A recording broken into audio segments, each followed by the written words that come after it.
We back and we back. Zeus P, Tank Juice.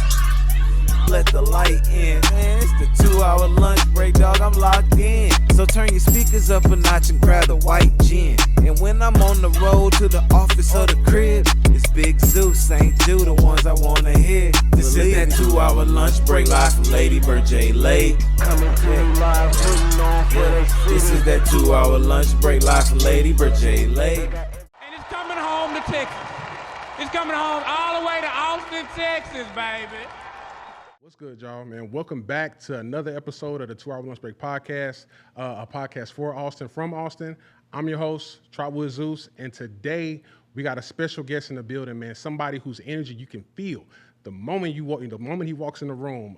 He's an artist, a performer, an all-around creative, and somebody whose spirit who's been lighting up the stages from Louisiana all the way to Texas. Right, he's hailing from Mamou Louisiana, hey. the Zydeco capital of Texas, and he's also taken the heart and soul of his home state and fused it into a sound that's all his own.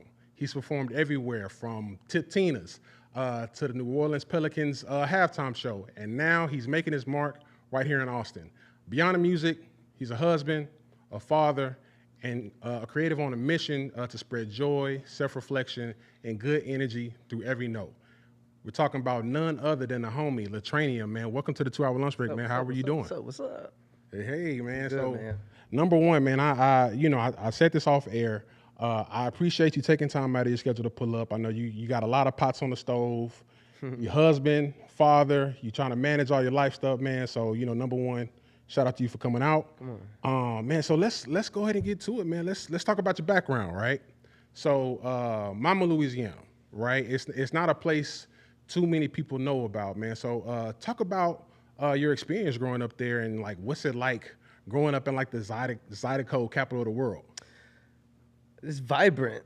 That's like the best word I can intro Mamou Louisiana is vibrant. It's very vibrant. You know what I mean? Like it's own pocket of Louisiana. Mm-hmm. It's different. Oh yeah. It's one of a kind. I can go down the list of how like literally it's niche. Right. It's its own thing. Yeah. And people who are from Acadiana and they from that area, they know like you can't find what you can find there anywhere in the world. Mm-hmm. So gotcha. So, man, let's take a step back, man. Your name, right? Mm-hmm. LeTrainiump, right? It's a name you don't really this is a pretty unique name. Doing research on you, I know your mom came up with that name, right? She did. What's the story behind it, and how has that kind of shaped your identity?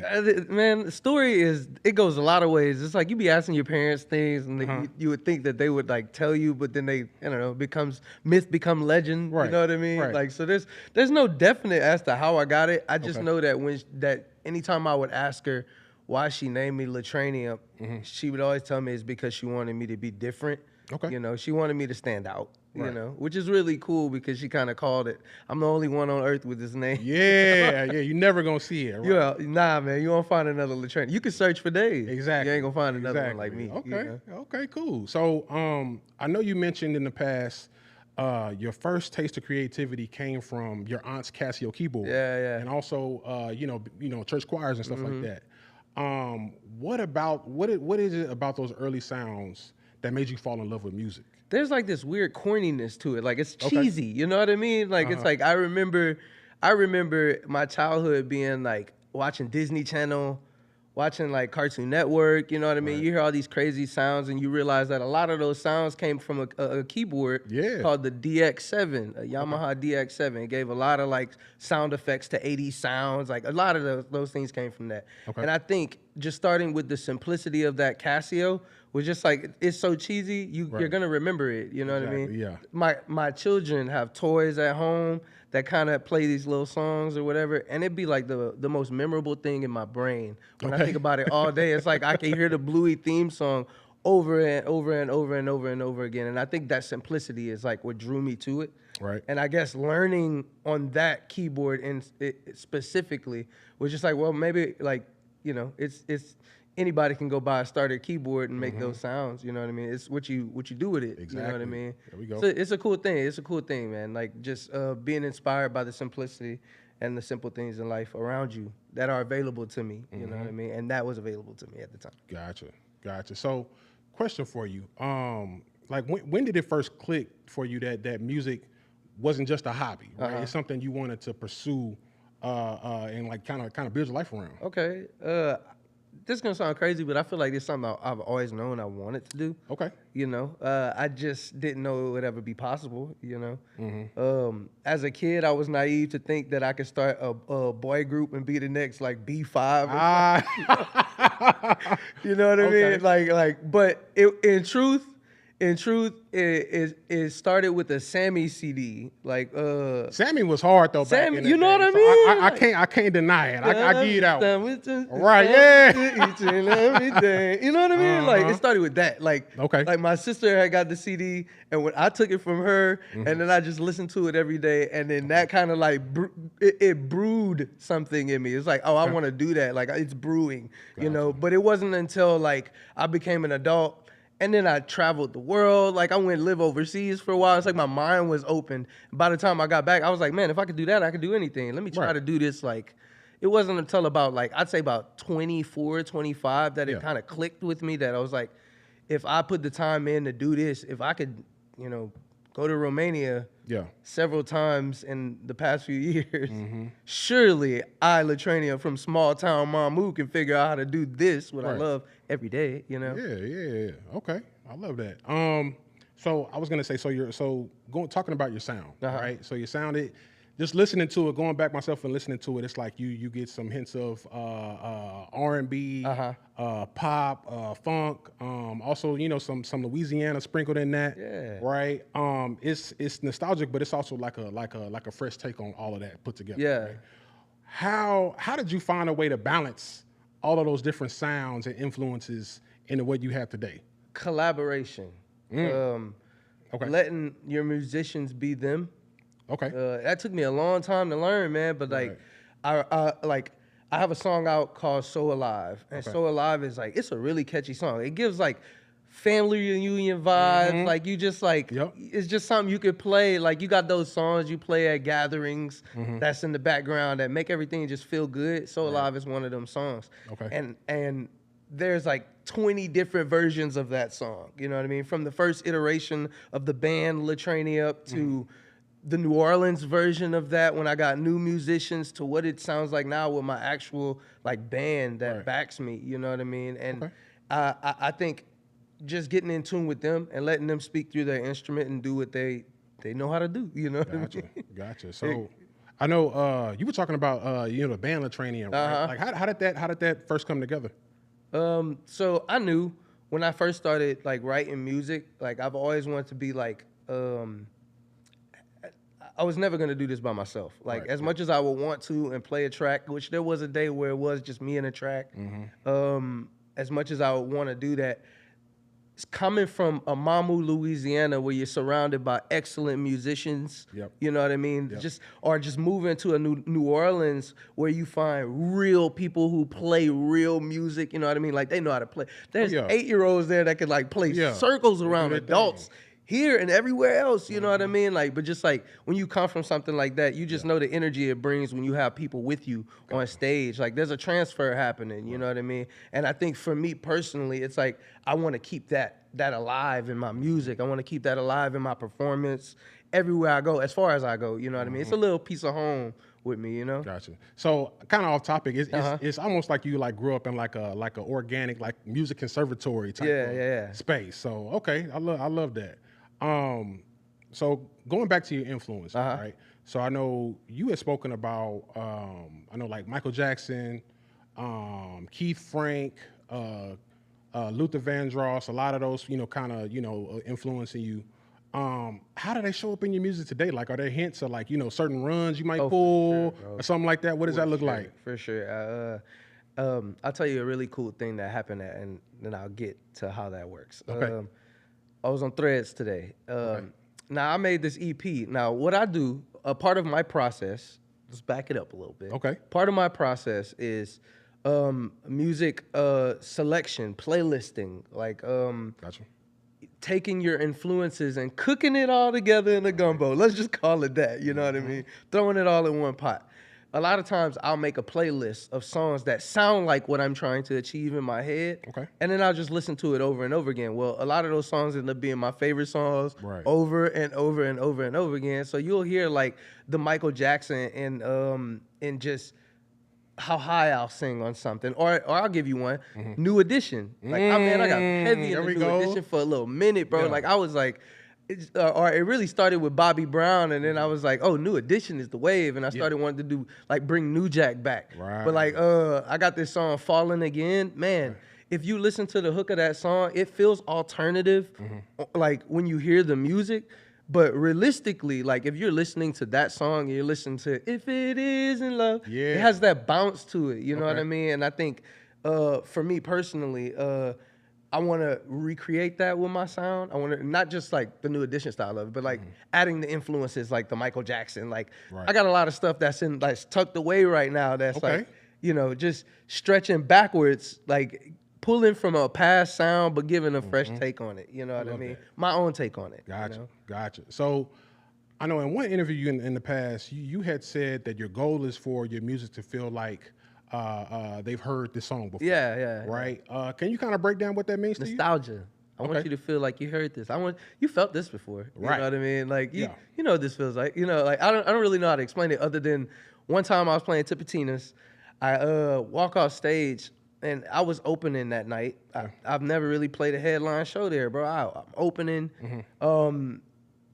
Great performance, one of the best nights of just performance-wise of my life. Like, I still remember it like it was yesterday. And this lady walks up to me, and she goes, man, like, I was trying to sing along to all these songs, but I felt like I heard them before. And it just struck a chord in me. And it was just one of those things. It's like, man, that's a cool way to feel with music because, like, that's already the musical taste, like, that I'm the wave I'm on. Like, as far as, like, making playlists for songs, just building my taste in music, what I like to hear. Right. You know, for somebody to come up to me and feel like they've heard the song before, like, dang, how long has the song been in your spirit? You know what I mean? Exactly. Like I other than that, I don't really know how to explain it, but it's one of those things for me. I want people to feel like nostalgic. I want them to feel like they're in a moment. You know what I mean? A lot of what I stand for, a lot of being LeTrainiump and carrying that name and just like understanding that I'm the only one is like understanding I got to be as authentic as possible. There we go. I got to be as me as possible because one day if somebody were to name their kid LeTrainiump, I want them to have like a reference like, hey man, like look back at this dude. You know what I mean? There we go. You know what I mean? So it's like I guess it's just my music is supposed to create a moment for you. Like it's even live. I feel like it happens a lot. I'm trying to figure that out, like bringing it from live to Spotify or Apple Music, you know what I mean? Like on a DSP. But like recorded, like I want you to be able to like sit down and be like, dang, that was a moment. Like, So Alive is a moment, you know what I mean? Like I want you to relive it every time. Gotcha. Okay. So you've already built a strong foundation in Louisiana, right?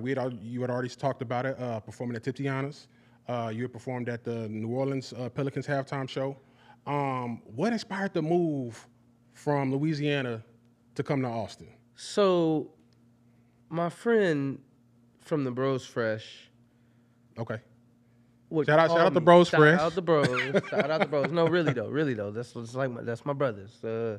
But Torrance would always call me and he was like, hey man, like I love what you're doing in New Orleans. Like it's cool to see like you doing it out there. You know, man, he always encourages me, you know what I mean? So he's encouraging me. And one day he just kind of drops it in my mind. He was like, what would happen if you would take what you're doing there and move it here? And then they start bringing me out here, not them directly, but like, you know what I mean? We'd find reasons for me to come out here, you know what I mean? Yep. And they would just let me experience life with them, you know what I mean? And it just kind of showed me like, personally, I've never, music-wise, I haven't left home yet. Okay. And all the advice you hear from people is like, you gotta leave home, you gotta leave home, you gotta leave home. And I was like kicking against that because I was like, that can't be true. Maybe I could be in Louisiana forever. But realistically, like, I felt it coming. I felt like there was like I need to go somewhere. It's gonna have to happen. It's something I need to grow. Like I need to grow. Yeah, yes, I can do it here, and yes, I can do it on the internet. But physically, like I want to show my kids like other places. I want to, I just want to experience more of life in a different space, and that's going to require me to move. Gotcha. Austin was like the best choice out of going to like a Nashville or LA or a New York. I got kids, bro, like, and I love experiencing life with my kids. So it's like I don't want to like jump to LA so fast and then get out there and it's like I have no family here whatsoever, you know. At least being in Texas, it's close enough. If you gotta get back home, you know what I mean. I can't go home. I got my family right there. I got friends out here. You know what I mean. Like it's the closest thing, and it's a good city to be in. You know what I mean. Like I just within the year of being here, I just feel like I may not know this place as much as most people do, but there's a sense of like knowing I got family, you know what I mean? Like my sister's like right there, close to Houston. My brother's like right there down the road by San Antonio, you know what I mean? You good then. Yeah. Okay. It's just like, it just drew me here. There's no, it's not better or worse. It's just, I had to go. I had to like step out, and this was the best choice for me. Gotcha. So, you know, of course, Austin is known, you know, nationwide as like, you know, being like the live music capital of the world and all that stuff, right? So since you've gotten here, how has the scene treated you in comparison to being in the That's a tough one because I wouldn't know. Like, so years prior to living in Austin, I played here a lot. Okay. Me and the band would tour here a lot. Like we would always find shows and reasons to be out here. So we kind of built somewhat of a fan base. Okay, you kind of had a foundation. Before we got here, we had a foundation when we got here. But I mean, really, it's about hard work. And I think shout out to my wife, my manager, Dominique, you know what I mean? Wifey. Holding down the management side and networking side and us tag teaming and getting out there and just like getting to know the people, getting to know the city, you know. I think that put us in a space to where just people just started noticing and they would ask us to play shows with them, you know. Right. Like we within our first summer of living here, we had a residency at Hotel Vegas. Like we were playing every month, you know. I mean every week we were playing, you know. So for me, it was like hit the ground running. But I had to learn how to do that in New Orleans. Like New Orleans, you really gotta hustle it out. Right. And like if I'm being honest, like if you could cut your teeth there, if I could do it there, I could do it here, you know, like, and that's always kind of been the mindset. Gotcha. But playing here, like being in the live music capital of the world, it's been good to me, you know what I mean? Like we bring a show, like when we get on the stage, like I said about the music, like it's a moment, you know, you just got to be there to experience it, you know, and people who have been at the live show can attest to that, and you kind of just let them talk on it, you know what I mean? There we go. So on the flip side of it though, like I know you've done well since you've gotten here. Have there like been any challenges kind of adjusting to just being in a new city? Yeah. Like, what's that been like? Yes, this is an expensive city. Man. You know? I don't want to be that guy that's like, oh yeah, man, like I don't have that much money, but like I'm an artist full time, dog. If anybody pulls up with this lavish life as an artist full time, you need to ask how successful are they? Exactly. You know what I mean? Because I do this for a living, and this is hard. This is the hardest job I think I've ever had in my life. You know what I mean? Yeah. And so going from what I feel like is, what I felt like was pretty fast. New Orleans in Louisiana is like fast. Right. Yeah. You know what I mean? Like where I'm, Mamou Louisiana is slow. You'll hear everything, you know, maybe years later. There's some things that they're faster about, but as far as like trends and news and how things move, you know what I mean? New Orleans is fast, you know what I mean? But coming here, just, oh my God, like these people, like, it's crazy. I knew it was crazy when I wake up to run every morning. I push my kids in a wagon, and I always tell myself, like, I'm trying to instill discipline, you know what I mean? Like, okay, we're gonna wake up and run as a family every day, right? Let's just put it this way. When I lived back in Louisiana, I would get up to run and get to the park around 7 o'clock to run. It's before my daughter's in school and stuff. And I am one of a few elderly people there. That's it. I already know that's not the case here. No, not at all. Not at all, bro.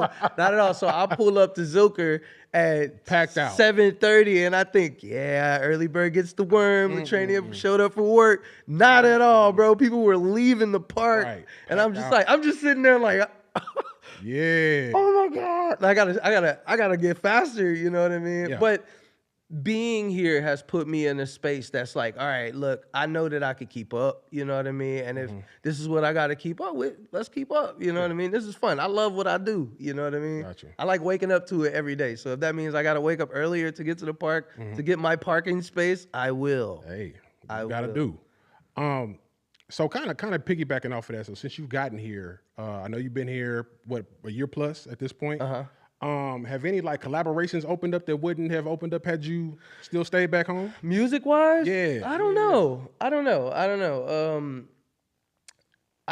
think so. But I'm not mad at that. I'm not mad at that. Like I think as far as I'm still getting tapped into the music scene and what's out here, studios and people and artists to look out for. Because when you move to a city, there are those certain artists that people are like, yeah, that's the person, or that's the guy, or that's the guy. You know what I mean? Like that's them. You know, like. But I'm still getting used to that, and I think instead of me rushing into trying to collaborate with others, I think I need to say something while I live here. You know what I mean? I think I need a project that kind of speaks and says, hey, I'm LeTrainiump. You know what I mean? Like, I put one out this year. Yeah. I put one out this year, but I feel like it's not done. I got to add more to it. You know what I mean? And I guess as I live and go, it'll put me in the space where I need to know the right people and the people that I need to be accommodated with. There we go. You know, we'll collaborate when the collaboration's Right, yeah, gotta get the timing right. I get it.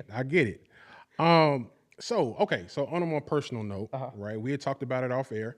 You're saying you're a husband. And I know in a past interview you had done, you said that being married taught you that love is something that's built, not just felt. Yeah, right? Yeah, for sure. How is that lesson showing up like in your songwriting and your music creativity? Man, let's talk about Falling Again. That's a good one because that's an example. I wrote the song thinking about love being like a roller coaster. You know, it's as simple as it sounds. But to get to the roller coaster, you have to first get into the theme park. Right. You decided to be at the theme park, and you're just like, oh man, this is amazing. But something crazy happens when you get to like the top of the roller coaster. You're like, why did I come here? Yeah.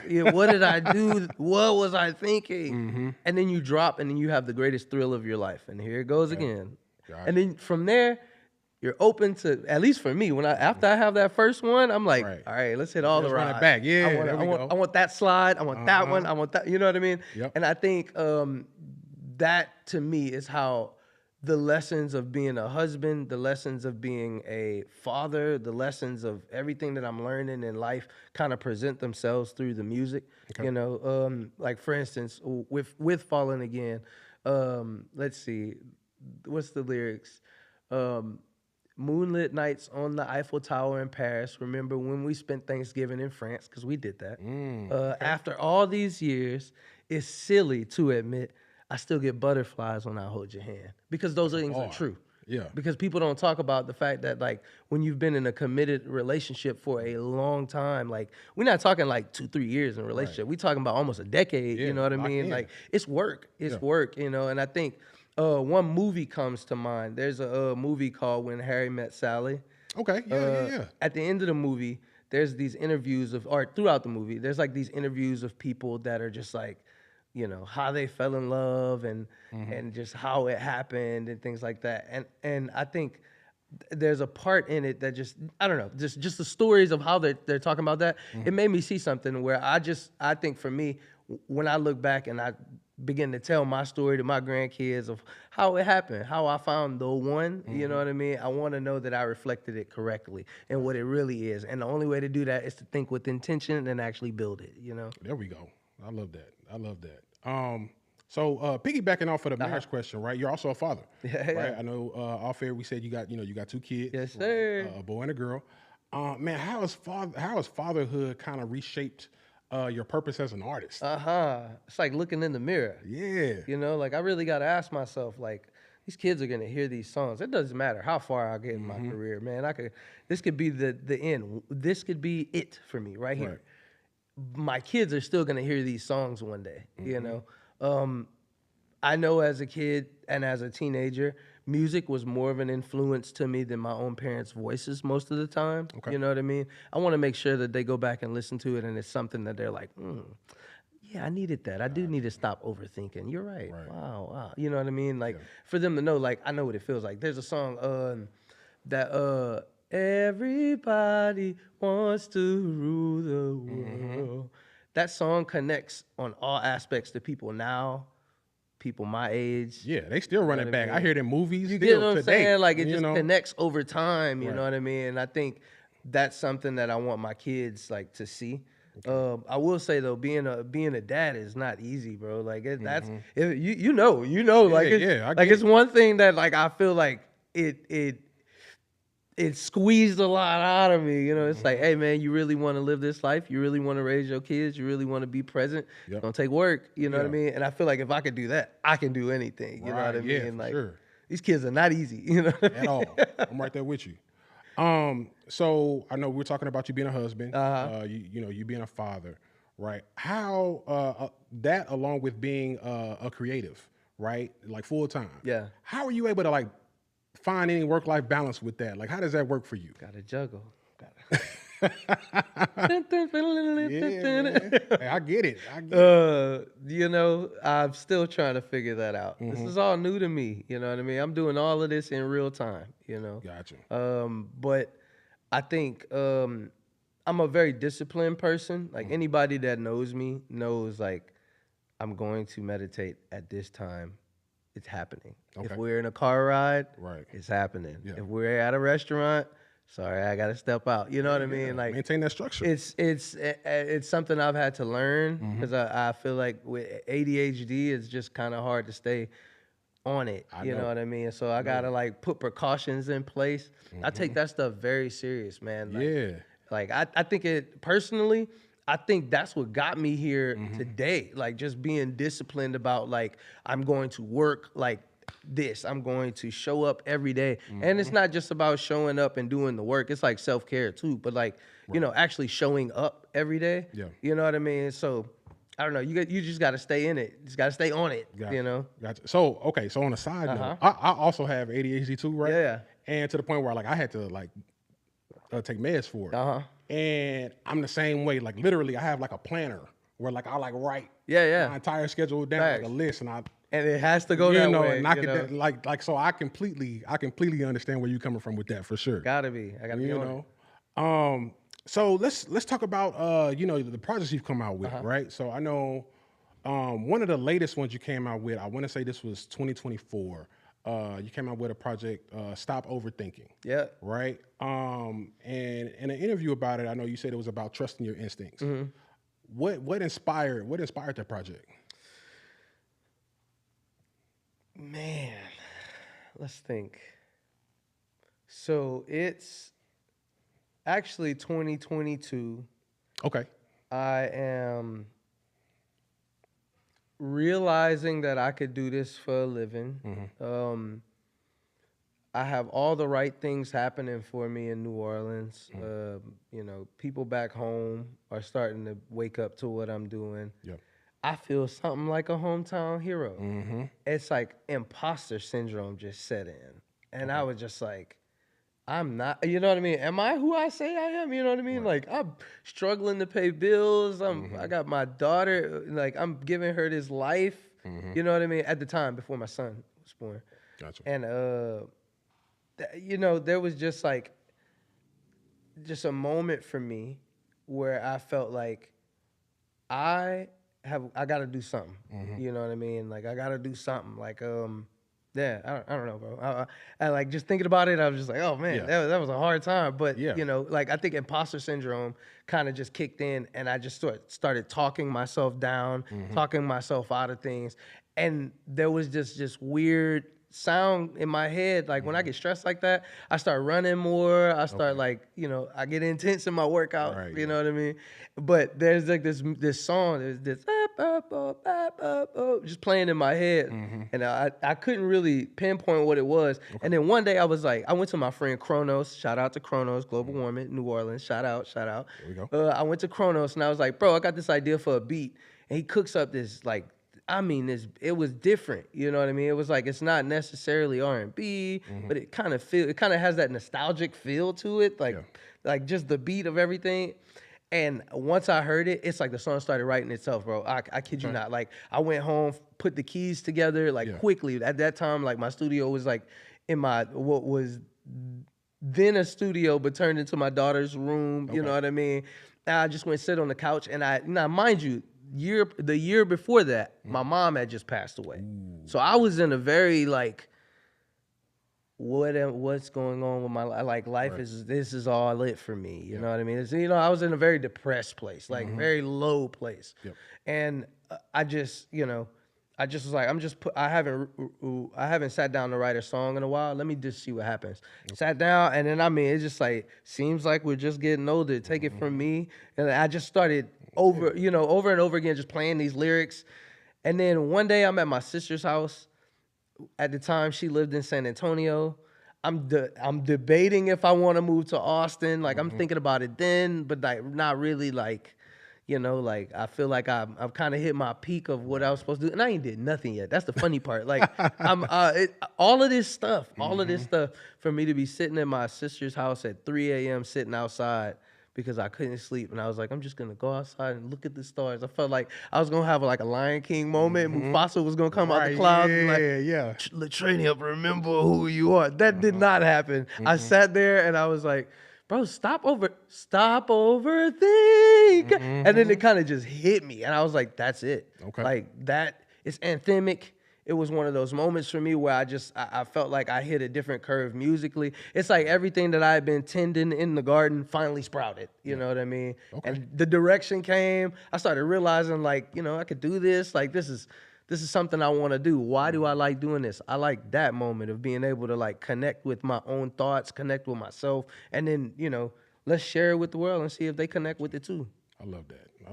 So, another project you had done, and which one was a particular favorite of mine? You did like a tiny desk type of performance. I think it was called "Like We're in a Movie." Oh yeah, right. Yeah. Oh, so yeah, that's one of my favorites out of what I. Come on, that's crazy. I love to hear that. So, what's the story behind that? Like, how did it feel to share that with the world? Woo! That's the story of how me and my wife met. Okay. That is.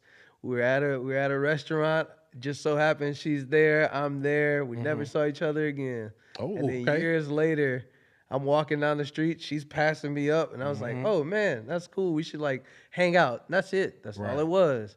Just hang out. And then that turned into, now we're married years later. You know what I mean? It really did feel like a movie. It's like back again to one of my favorite movies, When Harry Met Sally. Okay. Harry at the end of the movie, he says, I'm paraphrasing, of course, because I'm trying to remember it.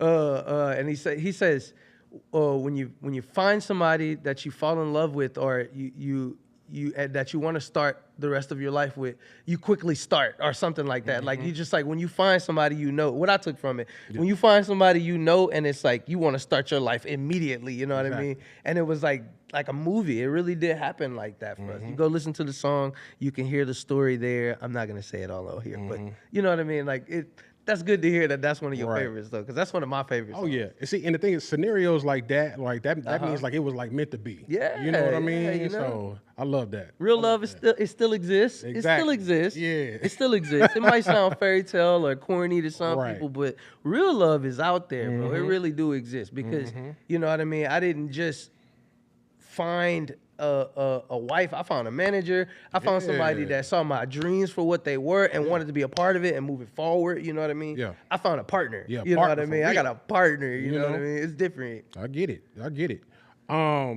So, kind of like reflecting on your career, right? So I know you got your Louisiana roots. Yeah. Your journey to Austin. You're coming out of Mamou, right? What do you want people to remember when they hear the name LeTrainiump, like your legacy? Be yourself. Authenticity. He was him. You know what I mean? He was him. I know people like use that in another way, like I'm him, but like, no, he was him. Right. He was himself. That's hard. He was himself. That was it. He was nothing less, nothing more. Be yourself. You know. I think in today's world, that's a hard thing to be.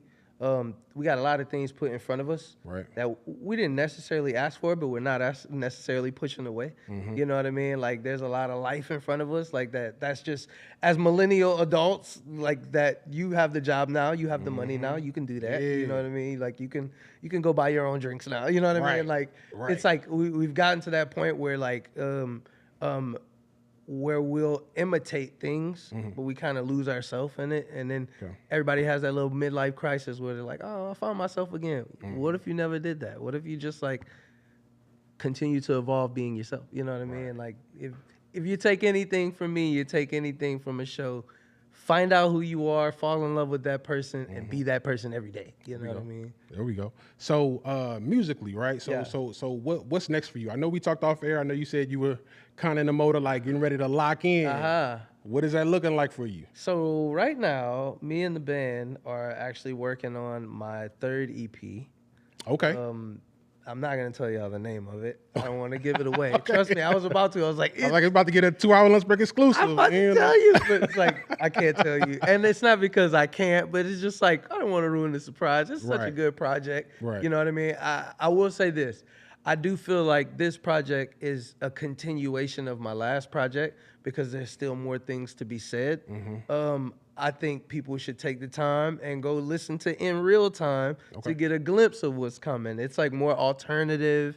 You know, I'm really leaning into having a band, you know, not just like sitting at a DAW, not just using samples, which none of that is wrong. That's all cool things. But personally, I think, like I said earlier, having musicians who can speak musically with you, we can all say the same thing. You know, something seems more convincing when more people are talking. You get what I'm saying? Like, and I think the next wave of my music is just, we're all talking to you now. You know what I mean? Get on the train. You know what I mean? Before it's too late.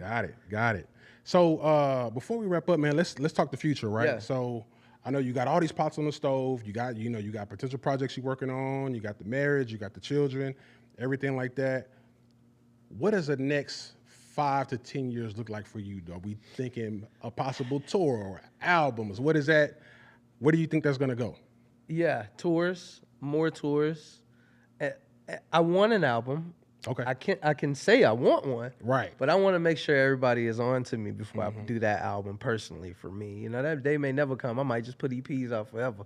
But in the next 5 years, you're definitely going to see more of LeTrainiump everywhere you go. You're definitely going to open your phone and there's the videos, you know. Right. It'll be right in your face. Okay. You know, if God willing, a Grammy, you know. We gotta manifest that. Yeah, I gotta manifest that, bro. You're right. I want a Grammy. I want I just want LeTrainiump to be a household name. I want the world to know. You know what I mean? Like have a source. Let me be it. You know. Gotcha. All right, man. So now that we've done a Q&A, man, we got a final question of the night, right? Yeah. So it's a question we ask everybody that comes on the show, right? Now that you got a chance to be on the show, chop it up, good vibes, good conversation. Who do you think would be a good guest for the podcast? But before you answer, it has to be somebody in your contacts. You know, you can hit up, be like, hey, I pulled up on a 2-hour lunch break. Y'all need to chop it up with them. Who would that person or people be? You can throw as many names out there as you want to. 2 in particular. I would love to see the Bros Fresh here. I think like them telling you their story and just hearing more from them because they got a lot of things to say, you know. And I know people see a lot of the flashy side of what they do because they're good at what they do. But I think it would be really cool for them to tell you who they are because they're great. They're gonna go down in history. Yeah, trust me. Yeah. And my co-producer, David Suarez. Okay. He moved here at the same time as me. You know what I mean? He's the production behind my last project, and this dude just like moves in the shadows. But like, I could tell you one thing about him. He's one of those people to me that I'm like, if this were the Grammys, he can win Best New Artist, Album of the Year, and Producer of the Year in the same night. He's insanely talented. Like, you know, it's like iron sharpen iron. You got to have good people around you. Man, he's one of the people to me that I'm like, all right, if we're running together, he's always like right there in front, just a little bit more. I'm like, oh man, I got to keep up with this dude. You know what I mean? Like, he's great. He's great. And once his stuff starts dropping in the future, I got a feeling Austin gonna take to him the same way they took to me. There we go. Hey, y'all heard it from him. Let's lock that in ASAP. We gotta get some interviews with y'all, man, for real. So before we're done, man, let's plug your social media handles. Where can everybody find you? Where can everybody find your music? You can literally type LeTrainiump, LeTrainiump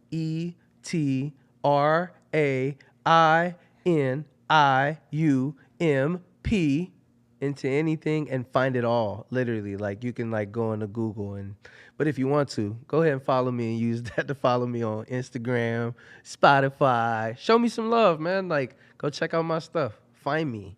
There we go. Man, well, that wraps up this edition of the 2 Hour Lunch Break podcast, man. Once again, shout out to the homie LeTrainiump for pulling up and taking time to kick it with us. Shout out to our production behind the boards. You can find them at Cafe Yodo. New episodes of the 2 Hour Lunch Break are streaming on all DSPs every Thursday, and you can find us on Instagram and X at 2HLB Pod. Thank you for tuning in. We out. Let's go. Hey. And it's coming home to Texas. It's coming home all the way to Austin, Texas, baby.